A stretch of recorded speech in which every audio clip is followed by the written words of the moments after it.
more for your admin, and it's quite easy to do, okay, if you know the fundamentals. So we're going to be dealing with the fundamentals of Smart Reports. Smart Reports, as I said, is a very powerful tool. You need to be a librarian, or you need to have librarian rights, okay, but you certainly don't need to be a librarian, and you don't need to be an IT person either.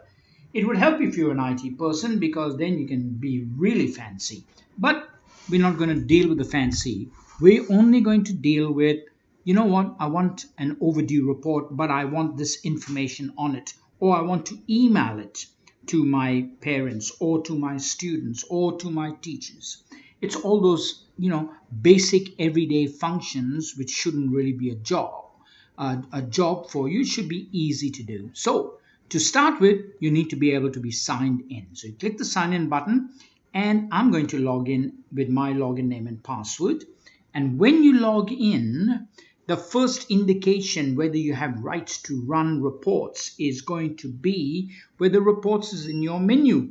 Really easy. So all you do is you click on the menu, and you should have reports. Don't worry about any of the others. If you've got reports, then you can run reports. When you click on reports, it'll give you another menu option. You click on that, and this is the reports menu. Okay, now your reports are going to be divided into two sections: reports created by FSI and reports created by me. See how I've got a report over here? Let me just delete this. Okay, so I'm going to delete this particular one. Okay, and it'll reload the reports menu from me. So if you've never written a report of your own, you're going to get reports created by FSI, Functional Solutions, and they'll all be up here. And there isn't a report that you need to run that's not already in here. Okay, now if you create a report, any kind of report, then it'll appear on the bottom. So let's have a look at the loans report to start with. Okay, so I'll go to current loans and loans by classification, and I'll go open. Okay, and class grade equal to, and let's choose 12 as an example. I could have chose 11, 10, and 8 as well, and they just show up there. And if they are not the ones you want, just get rid of the selection that you don't want, and that's report for year 12, and you click generate. Okay, now when you generate, there they are. They all appear up here, and you can scroll. Okay, now what you can do is you can print that report. But let's say for argument's sake, and that's a fairly straightforward function. But let's say for argument's sake, you go, oh, that's a good report. Can I send that to my class 12, year 12 teacher? Absolutely you can. So once you run a report, you will get the option to print it, okay, or you can email it. Now, if you want to email this report, which includes Oliver, it includes Mike, it includes John, it includes a person called student. If you want to send this report to the year 12 teacher and say, hi Jack, can you please chase these kids up for me? Really, really simple. All you need to do is click on email, okay, and then what you do over here is you'll put in the message and say, hi Jack, please chase these students for me. Thanks. Okay, and that'll appear in the subject of the email. And of course, what you'll do is you'll put Jack's email address here, and then you just go send now. Now when you go send now, it'll say click here if you want to send it now. And that's how you send any report, by clicking the email and then just putting the subject area and putting the email address that you want to send it to. But let's assume you'd like to do this particular report and you would like to send this report every Monday morning to the year 12 teacher. So what you would then do is do exactly the same. You'll put in a message, hi Jack, can you please chase these for me? You'll put Jack's email address here, except because we want to schedule it, we say, when do you want to schedule it for? And you can't go back. So I'll say Monday. So that's and as of the 30th of November at 6 o'clock in the morning. And now see how it says next run time. Okay, so I'll just go schedule that report. Okay, and there it is. It's saying 30th of November on the 6 o'clock in the morning, weekly send the year 12 overdues. And now that I press schedule, that's what's going to happen. And it'll happen automatically. So you don't have to worry at all. Okay, you don't have to then go back and change the overdue report and run it again. Okay, so now you can say, all right, well, can I do one for year 11? Absolutely. You go into current loans, loans by classification. Then I'll go open that report and I'll choose my year 11s, and then I'll go generate the report just to make sure it's all in there. Yep, that makes sense. Now I'm going to email this report. I'll put in starting on Monday, and this teacher only comes in the afternoon. You can still send it at 6 o'clock in the morning, but you can say, no, I'm going to send it at 3 o'clock, okay, in the afternoon, and say, hi, Jill, and Jill's email address, and then see how it says the schedule. So I'll just go, I'm going to schedule it, and now that's going to be scheduled. Okay. Now, if you have a patron that wants you want to send them their loans because they're leaving, so what you can do is you can go in here and go current loans and loans by patron, but we haven't got a loans by patron, so I can't do a patron report by loans. Okay, so let me just check my classification report and let me get a patron that has got loans out. So loans by classification, and let me choose year 12 to be able to pick up a student that's got it. Okay, so in here I'll go to year 12 and I'll go generate. Let's have a look who comes up. So we're going to do an overdue a loans report for Mike Scott. Okay, now so let's go home. Remember, Mike Scott. So I'll go my current loans, but I'd like to do a loans by patron Mike Scott, but I haven't got one here. And reports created by me is blank, there's nothing. So we're going to create a report and it's going to fall at the bottom here.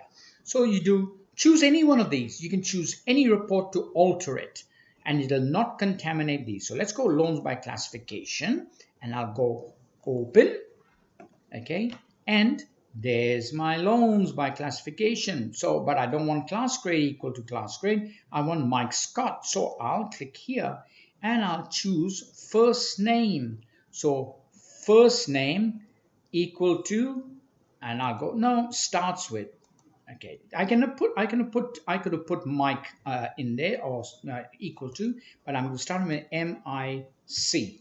Okay, and accession number, no. Surname, so I'll go down to surname. So I'll go down to surname. Starts with Scott, SCO. I don't have to put the whole thing in there. And now if I go generate, okay, starts with MIK. Sorry, MIK. So generate. Okay, so there's Mike. I put MIC before Mike. Now that I know that's worked, that means I can run this report and put a starting name or their whole name, as in Mike, MIKE, and Scott, SCOTT. Okay, so I would like to save this report. So I'll get rid of that.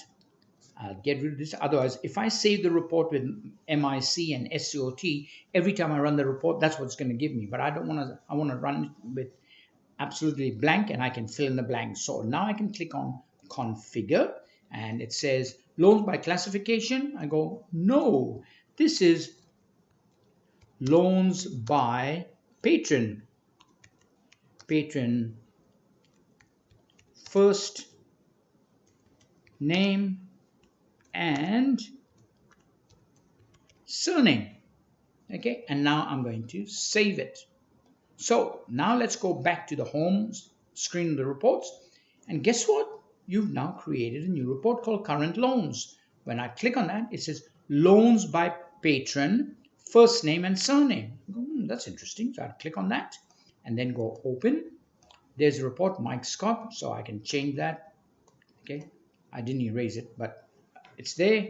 Now I can just go generate. Okay, and it's given it to me. All right. Now, if you have a look, Mike has fiction and non-fiction. So you might say, oh, but I only want to tell him about the fiction books that I want back.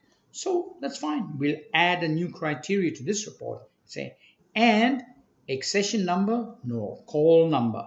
So we'll go down to call number, CALL, call number. Call number equal to, no, starts with F for fiction. And I'll go just generate. Okay, so Mike Scott's fiction records are in there. And there you go.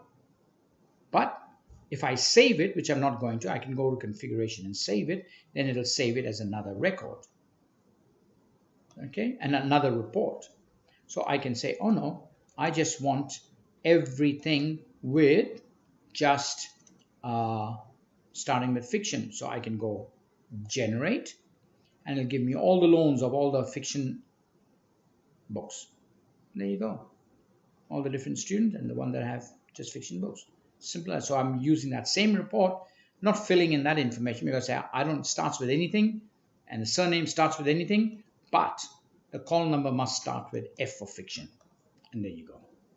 So you can be quite creative about that. Okay. So why not experiment? Because it doesn't matter how you play around the reports. What happens is you will never contaminate these reports. You'll only just build a new report there. So if I go to catalog report and I want catalog by media type, so I've got catalog by media, but I want all the fiction books in the media. So I'll go catalog by media and I'll go open, and it'll say media equal to, because that's what I've set up in the system. Okay. Oops. Let me just go back here again. So catalog and catalog by media. Looks like my media report's gone contaminated. So let's just do that. Yeah. So media equal to kit. No. Media equal to, let's get rid of kit. And media equal to book. Book. Okay. So now this is going to be a massive report because 90% of my collection that I can say no, and I want to go and accession number, no, call number. Call number starts with F and go generate.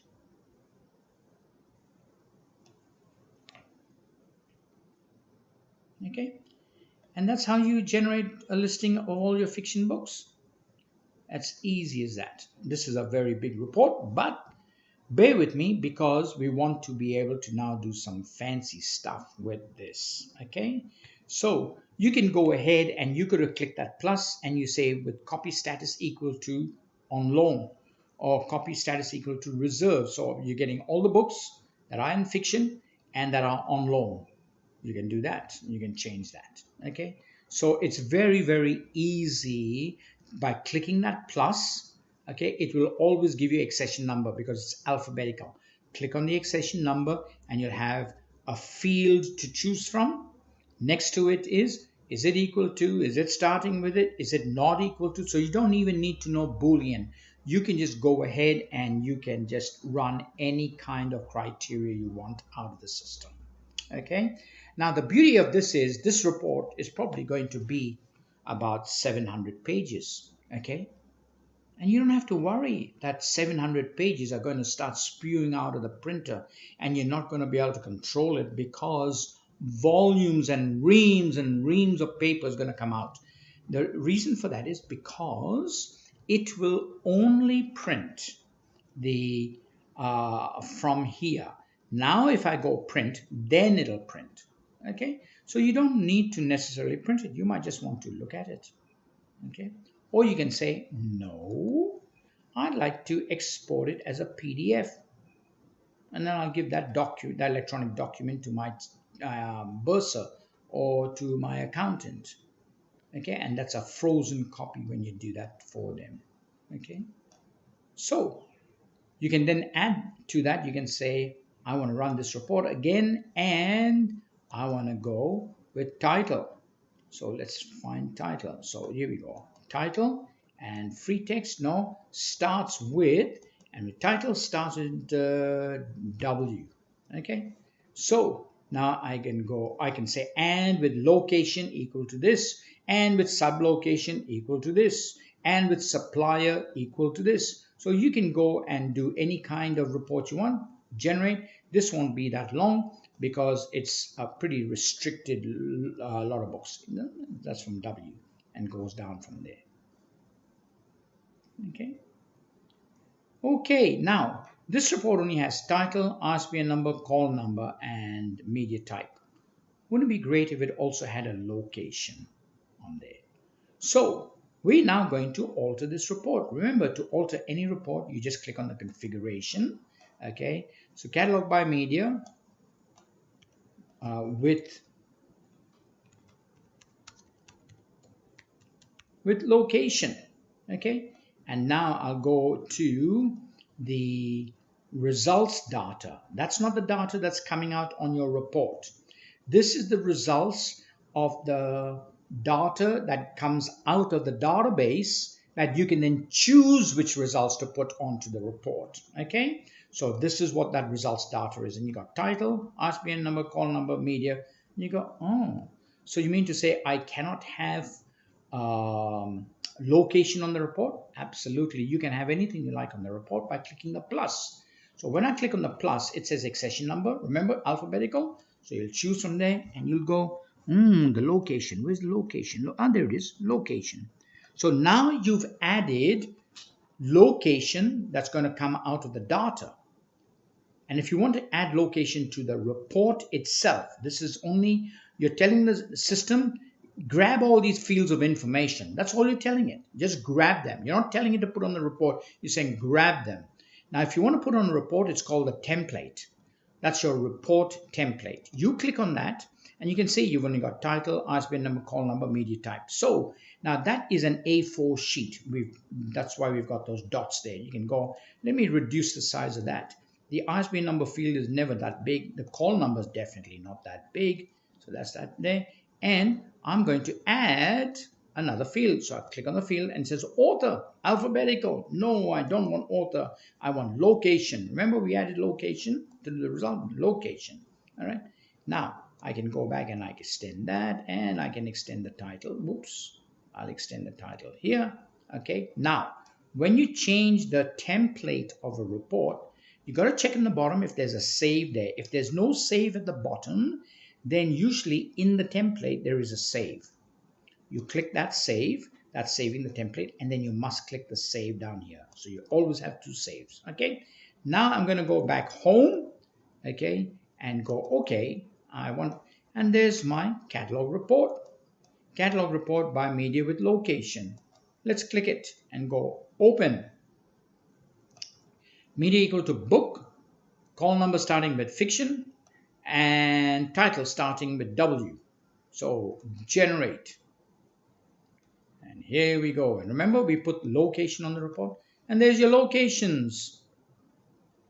So I've shown you how to select information. I've shown you how to go into configuration and how to add fields of information that you're going to be able to put on a report. Then I showed you how to go to the report template itself, and by clicking the plus sign, adding fields from the results data that you can put on there. So what fields can you have on the report? Almost limitless, entirely up to you. Okay. Thank you very much for participating in this Smart Suite Reports. Go ahead and experiment.